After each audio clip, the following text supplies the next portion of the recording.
Hey guys, अगर आपको सिलाई आती है और आप पैंट प्लाजो सीखना चाहते हैं तो यह वीडियो आपके लिए है। वीडियो को ध्यान से देखें, एक एक चीज़ डिटेल में बताई गई है। 2.5 मीटर कपड़े को आयरन करें और उसे 2 तह में फोल्ड कर लें। फोल्ड करने के बाद उसकी साइड की किनारियों को हटा लें और ऊपर से कपड़े को सीधा कर लें। सीधा करने के बाद हम इस पर मार्जिन का निशान लगाएंगे। मार्जिन निकालने के लिए जितना आपका हिप का साइज होता है उसे 4 से डिवाइड करें और फिर उसमें 2 ऐड कर दें। इससे हमारा परफेक्ट हिप का साइज निकल आएगा। हिप का साइज निकालने के बाद हम 2 इंच ऊपर से फोल्डिंग के लिए रखेंगे और फिर हम 12 इंच आसन लेंगे। 12 इंच आसन उनके लिए है जिनकी कमर का साइज 28 और हिप का साइज 39 होता है। अगर आपका साइज इससे ज़्यादा है तो आपको अपना इस आसन का साइज 13 इंच लेना होगा। 13 इंच से ज़्यादा हम आसन नहीं लेते हैं। 12 इंच आसन पर निशान लगाएंगे और उसके बाद 2 इंच आगे बढ़ाते हुए निशान लगाएंगे। अगर आपका हिप का साइज ज़्यादा है तो आप 2 इंच लगाएं और अगर आपका 39 से कम है तो आप 1.5 इंच पर ही निशान लगाएं। अब हम इसमें क्रो का निशान बनाते हुए हम मार्क को थोड़ा डार्क कर लेंगे। हे गाइज, यह मार्क कितना भी डार्क कर ले, हमारे सूट का कलर लाइट होने के कारण निशान इसमें कम दिखाई दे रहे हैं, तो प्लीज़ आप थोड़ा कोऑपरेट करें। अब हम इसकी लंबाई का निशान लगाएंगे। लंबाई हम जितनी सलवार की लंबाई पहनते हैं उससे 1 या 2 इंच कम प्लाजो की लंबाई लेते हैं। लंबाई का निशान लगा लिया है। अब हम इसकी मोहरी निकालेंगे। मोहरी निकालने का मेथड ये होता है, जितना हम ऊपर से हिप का निशान लेते हैं उतना ही हम नीचे से मोहरी का निशान लेंगे। अगर हमने हिप 11 इंच लिया है ऊपर तो नीचे भी हम 11 इंच पर निशान लगाएंगे। फिर उसका हाफ करेंगे यानी कि 5.5 इंच और फिर उसके दोनों साइड हाफ हाफ का निशान लगाते हुए हम मोहरी का निशान लगाएंगे यानी कि एक साइड 4 इंच और दूसरी साइड भी 4 इंच, टोटल 8 इंच की मोहरी रखेंगे। अगर हमें टाइट फिटिंग चाहिए तो हम दूसरी साइड रखेंगे, लेकिन हम नॉर्मल फिटिंग चाहिए प्लाजो की तो हम स्केल को ऐसे रखते हुए इस पर फिटिंग का निशान लगाएंगे।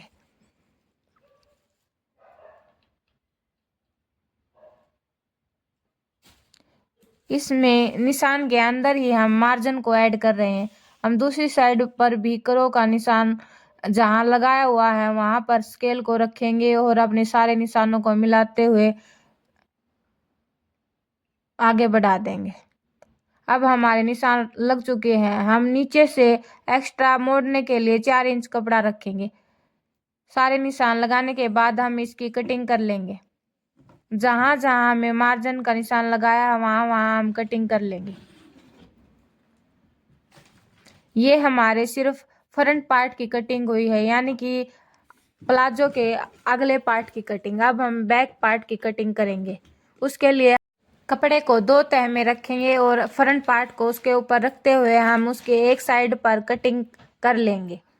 जैसे कि वीडियो में दिखाई दे रहा है ठीक वैसे ही। अगर आप वीडियो को धीरे धीरे देखेंगे तो आपको हर एक चीज़ समझ में आएगी और आप पैंट प्लाजो कटिंग करना सीख सकते हैं।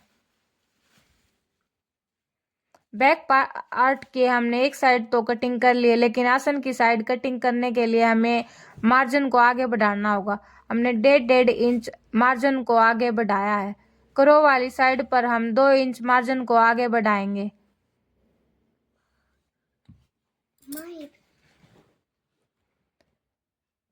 हम कितनी भी टाइट हाथ से निशान लगा लें, लेकिन लाइट कलर का फैब्रिक होने के कारण हमारे निशान दिखाई नहीं दे रहे हैं अच्छे से।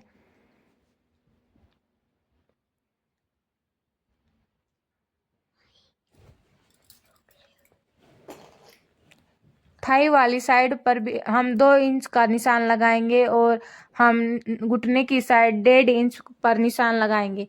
नीचे मोहरी की साइड 1 इंच आगे बढ़ाते हुए निशान लगाएंगे, क्योंकि हमारी थाई हैवी और नी और मोहरी कम होने के कारण अलग अलग मार्जिन होता है। अब हम सारे निशानों को मिला लेंगे और इसकी कटिंग कर लेंगे।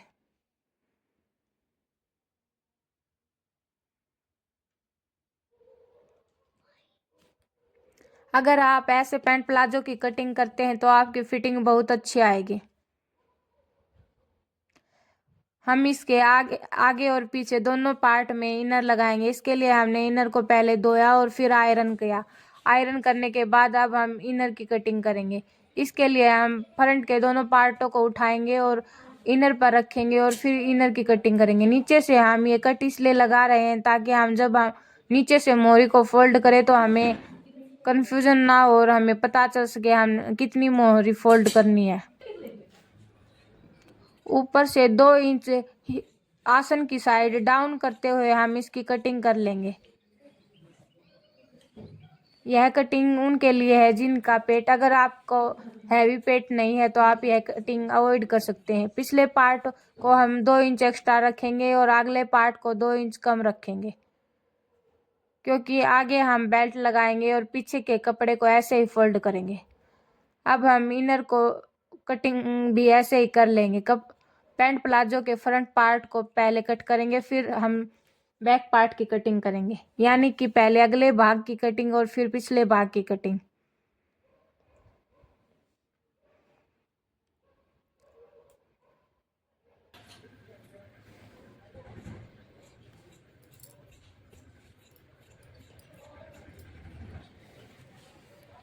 इनर की कटिंग हो चुकी है। अब हम जेब लगाएंगे। इसके हम दोनों पार्टों में जेब लगाएंगे। इसके लिए हमने कपड़े को 4 तह में फोल्ड किया और जेब का साइज देते हुए हम इस पर कटिंग कर लेंगे।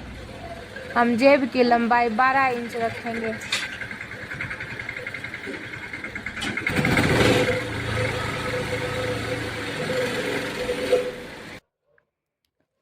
अगर आपको कंफ्यूजन है, अगर आप भूल जाते हैं आपको जेब की कितनी लंबाई चौड़ाई होनी चाहिए, तो आप अपना हाथ रख के भी इस पर मार्क का निशान लगा सकते हैं। जेब की लंबाई 11 इंच और इसकी चौड़ाई हम 7 इंच रखते हैं। हमने 4 पार्टों को कट कर लिया है। अब इसके 2 पार्टों को उठाएंगे और 2 पार्टों को हम एक साइड रख देंगे। 2 पार्टों को हम पैंट प्लाजो के ऊपर रखेंगे और जेब की साइड कट करेंगे। जेब का निशान देने के लिए हम इसकी 3 इंच चौड़ाई और 3 इंच लंबाई रखेंगे और गोलाई का निशान लगाते हुए हम इसकी कटिंग करेंगे। अगर आप ये निशान भी भूल जाते हैं तो आप अपने हाथ का नाप रखते हुए भी यह निशान लगा सकते हैं। गोलाई में इसकी टोटल लंबाई 5 इंच आती है। निशान लग गए हैं। अब हम इसकी कटिंग करेंगे। इस वीडियो में हम सिर्फ प्लाजो की कटिंग दिखाएंगे। स्टिचिंग देखने के लिए आप वीडियो का नेक्स्ट पार्ट देखें। उसमें हम एक एक चीज़, जैसे हमने कटिंग डिटेल में बताई है वैसे ही हम इसकी स्टिचिंग भी डिटेल में बताएंगे। अब हम इसमें डाट का निशान लगाएंगे। इसके लिए हम इसमें 5 इंच की लंबाई लेते हुए दोनों साइड हाफ इंच का मार्जिन रखते हुए इन्हें आपस में मिला देंगे।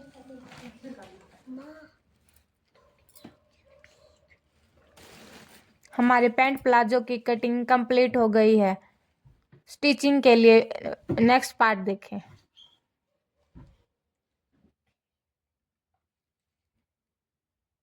वीडियो अच्छी लगे तो लाइक करें, चैनल को सब्सक्राइब करें, कमेंट करें। थैंक यू वीडियो देखने के लिए। प्लाजो सिलने के बाद ऐसा लग रहा है।